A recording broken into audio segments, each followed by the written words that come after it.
Estamos aqui iniciando mais um podcast da nossa conferência Somos Nações 2025. Agora estou com o líder de jovens de Açailândia, Jardel. Jardel vai compartilhar um pouquinho como tem sido essa experiência aqui na conferência, né? Uma conferência que fala de voz profética, o chamado, o fogo, o movimento. E a gente vai trocar um pouquinho as ideias, né? Como é que tem sido essa experiência. Seja bem-vindo, Jardel, para esse momento. E muito obrigada por compartilhar com a gente também um pouquinho dessa história da Igreja Vida de Açailândia, da sua experiência profissional. Estamos felizes, né, por participar de mais uma conferência, e esse ano tem sido muito especial esse tema, né, a voz profética. E quando a gente fala em voz profética, nós temos que ter muito cuidado em receber do Senhor de fato essa voz profética e passar para essa geração. E quando nós estamos falando de o chamado, o fogo e o movimento, nós estamos falando para a próxima geração. E não tem algo mais importante do que nós informar para a próxima geração. Josué Douglas Gonçalves, ele fala que nós temos que ser líderes inúteis, porque a próxima geração tem que não saber que nós existimos, mas que eles continuem com o fogo, com o chamado e com o movimento. Então, essa conferência tem sido muito especial, com esses três temas dentro da voz profética: o chamado, o fogo e o movimento, e a gente tem entendido que Deus vai fazer isso durante esses 3 dias, e tem feito desde sexta-feira, trazendo para nós tanto o chamado como o fogo e o movimento, crendo que muitas coisas vão acontecer daqui para frente. A gente tem visto como tem sido o movimento, porque isso é visível dentro da Igreja Vida de Açailândia, com os jovens também, com a igreja como um todo. Mas compartilha um pouquinho com a gente como que tem sido essa experiência de liderar esses jovens, né? De vivenciar de fato esse movimento que tem acontecido em Açailândia. Eu vou compartilhar um pouco do testemunho, que é assim: eu e minha esposa, nós éramos líderes de células, de casais bem casados, aquela célula tranquila, fazia a célula uma vez por semana, quando não dava, não fazia. Mas aí houve a chamada para nós liderarmos a juventude, há 4 anos atrás. E nós encaramos esse desafio. E tem sido um desafio prazeroso. Eu sempre digo para a minha equipe, que eu sempre falo para eles: olha, eu não estou aqui para sentir peso de uma geração, eu não estou aqui para me ficar ruim com vocês, mas eu quero ficar feliz durante esse tempo que eu estou liderando a juventude. E isso tem sido muito bom, porque eu não carrego um peso nas minhas costas. Eu carrego uma juventude que vai transformar uma geração. E nós temos falado muito isso com cada jovem. Eu não posso ser um líder juntamente com minha esposa e minha filha, ela olhar para mim e dizer: pai, eu não quero ser igual ao senhor porque é pesado. Eu quero que ela olhe para mim e diga: pai, vale a pena ser um líder porque você trabalha uma liderança leve. E é isso que eu luto dia a dia. E diante daquilo que nós estamos fazendo para ser leve, isso tem acontecido com que o movimento aconteça. Nós temos o chamado, existe um fogo, mas só que existe um movimento muito grande. E esse movimento, eu sempre digo: olha, nós temos que agradecer a Deus por esse tempo. Líderes passaram, líderes plantaram, e nós estamos simplesmente colhendo. Eu peço muito, olha, que não haja o envaidecimento no nosso coração, mas que haja um agradecimento a Deus por aqueles que plantaram. Nós estamos simplesmente colhendo.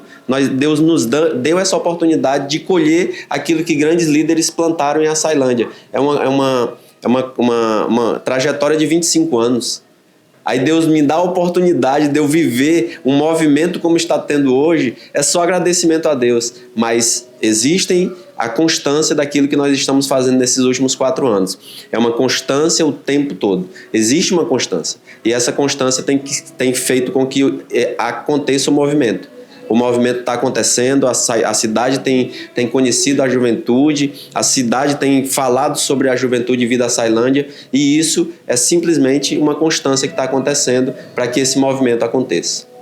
A gente comentava aqui antes, né, um pouquinho de começar a nossa entrevista, que esse movimento ele só existe porque existe um chamado, né? Senão esse movimento ele não tinha essa direção.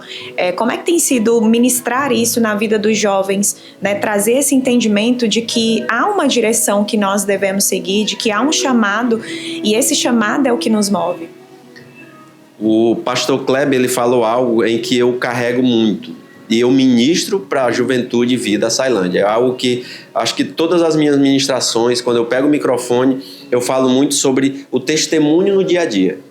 Eu ministro muito sobre isso. Às vezes você vai passar um ano sem abrir a sua boca para pregar, mas a tua vida vai pregar para as outras pessoas. Às vezes as pessoas não vão abrir uma Bíblia para nada, mas a Bíblia que elas vão ver vai ser eu, vai ser o jovem que vai estar lá. Então, essa chamada que nós estamos fazendo nos últimos dias, nos últimos tempos, é que nós sejamos luz onde nós estamos.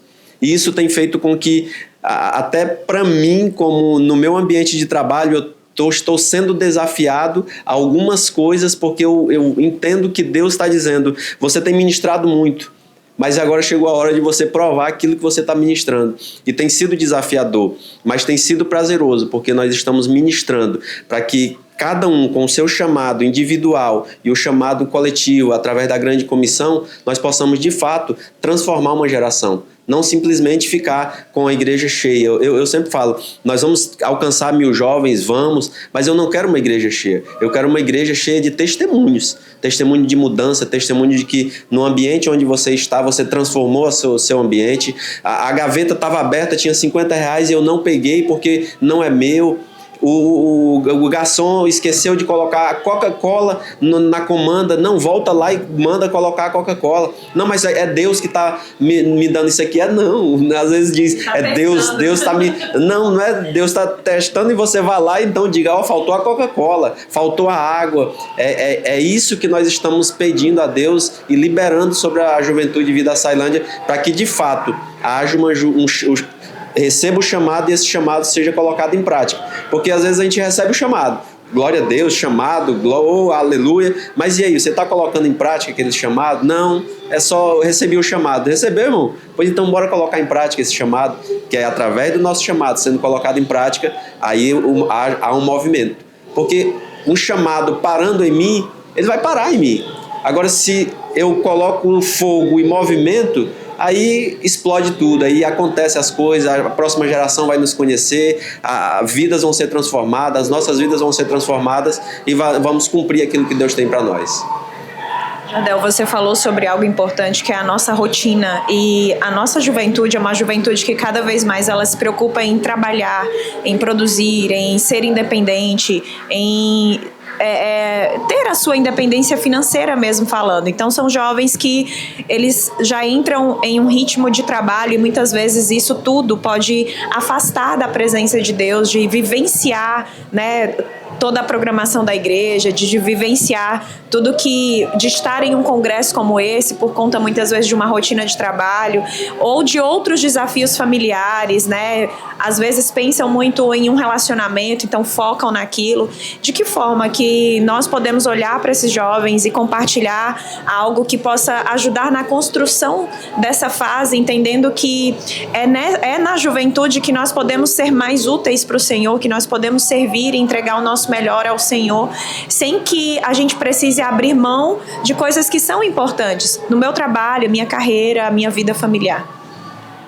Eu creio que quando nós falamos no chamado, nós temos que acessar o coração de cada um jovem desse. Nós acessando o coração dele, nós vamos entender qual é o chamado dele e baseado nesse chamado, nós investirmos naquilo que ele tem para fazer. Nós temos orado muito a Deus por pessoas passarem em faculdades, e isso tem acontecido. Nós temos pedido muito a Deus para que pessoas sejam promovidas nos seus ambientes, e isso tem acontecido. Nós temos pedido a Deus para jovens serem milionários, e nós temos jovens em Açailândia quase sendo milionários. Mas aí quando nós entendemos e ele entende o chamado dele, ele consegue, mesmo com a tarefa diária, mesmo com aquilo que ele passa boa parte dele fazendo, ele vai entender qual é o chamado dele. Meu chamado é ofertar, ele vai ofertar. Talvez o tempo dele vai ser menor de fato dentro da igreja, mas só que a oferta que ele vai dar para a missão ou para uma conferência vai transformar muitas vidas. Então esse discernimento em cada jovem, nós temos que estar sempre acessando o coração dele através de Jesus, Deus mostrando para nós, sentando, conversando, para entender qual é o chamado de cada um. Tendo esse entendimento do que é o chamado de cada um, a gente consegue até direcionar eles, que às vezes eles ficam na pressão. Eu tinha um discípulo que por muito tempo eu disse, abre uma célula. Mas quando eu entendi que o chamado dele não era para abrir uma célula e simplesmente só ligar para as pessoas para virem para a célula, foi transformador para ele. Ele é como se eu tirei uma carga das costas dele. Ele disse, Jardel, mas é isso, cara, tanto tempo me falando para uma célula, mas o meu chamado não era a célula. Meu chamado não era liderar, sentar com 5, 10 pessoas. Meu chamado era ligar para as pessoas para estar na célula. Então, às vezes, esse discernimento na nossa liderança, ele tem que ser muito forte. Porque às vezes eu vou dizer para alguém estar no culto, ministrar, mas só que não é para ele ministrar. Eu não me coloco para cantar. Não vai sair nada, vai ficar muito feio. Mas se me coloca para fazer nos bastidores, aí você vai ver a coisa acontecendo. Então, esse acesso ao coração deles, para nós entender e ir juntos, porque às vezes eles não têm esse entendimento. Eles numa conferência ou num culto, a gente ministra, né? Faz isso, faz aquilo. Mas só que esse acesso no individual transforma muita coisa. E a gente consegue acessar o coração dele e apresentar de fato o que é o chamado, para onde é que ele tem que ir, e aí isso traz um conforto para eles. Eles dizem, cara, eu estou fazendo, está acontecendo, porque eu entendi o que Deus tem para mim, e aí a gente consegue avançar ainda mais. E até abrindo um pouquinho assim sobre essa questão do chamado, é muito interessante quando a gente entende de fato qual é o chamado, né? Porque eu passei muito tempo mesmo da minha vida me perguntando para que Deus me chamou, qual é o objetivo, o que o Senhor quer de mim. E a partir do momento que eu entendi o meu chamado, que eu entendi o que o Senhor queria, o que Ele tinha projetado para minha vida, tudo que eu faço eu consigo ver esse chamado se cumprindo. Eu consigo observar no meu trabalho, na faculdade, na igreja, nos ambientes em que o Senhor me coloca, eu consigo enxergar isso. Então, de fato, e é uma fase que é muito difícil enquanto jovem, né? Tá ali 18, 19 anos, tem que decidir uma faculdade, tem que trabalhar, tem que começar a se virar, início de uma fase adulta que você precisa tomar muitas decisões e, de fato, às vezes isso tudo tira um pouco a nossa sensibilidade de ouvir a voz de Deus, de receber dele uma direção para cumprir esse chamado, né? Então, para a gente encerrar esse momento, eu gostaria de, novamente, que você deixasse não uma resposta, que é o que eu tenho pedido aqui para os nossos entrevistadores, mas deixar uma pergunta que faça com que a gente venha refletir, né? Se eu realmente estou conseguindo ouvir, ou enfim, cria aí uma pergunta para deixar aí para esses jovens, para a gente poder refletir um pouquinho sobre o que nós conversamos. Eu creio que a pergunta ela converge ao tema dessa conferência, né? O chamado, o fogo e o movimento. E nós sermos voz profética durante esse tempo. E aí a pergunta é, de fato, você está disposto a ser essa voz profética?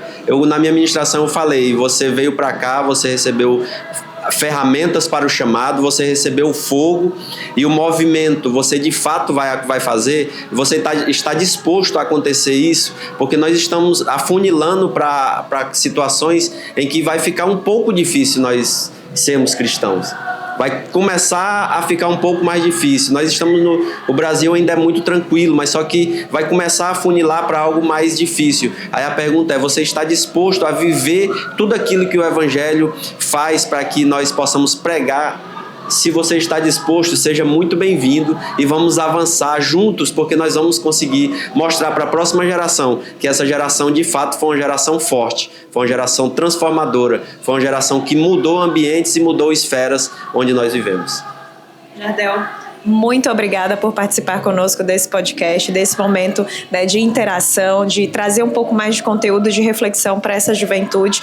Para você que está aí nos acompanhando, assistindo, deixa nos comentários a sua resposta ou compartilha algo que Deus falou com você durante essa entrevista ou durante o nosso congresso. Até mais!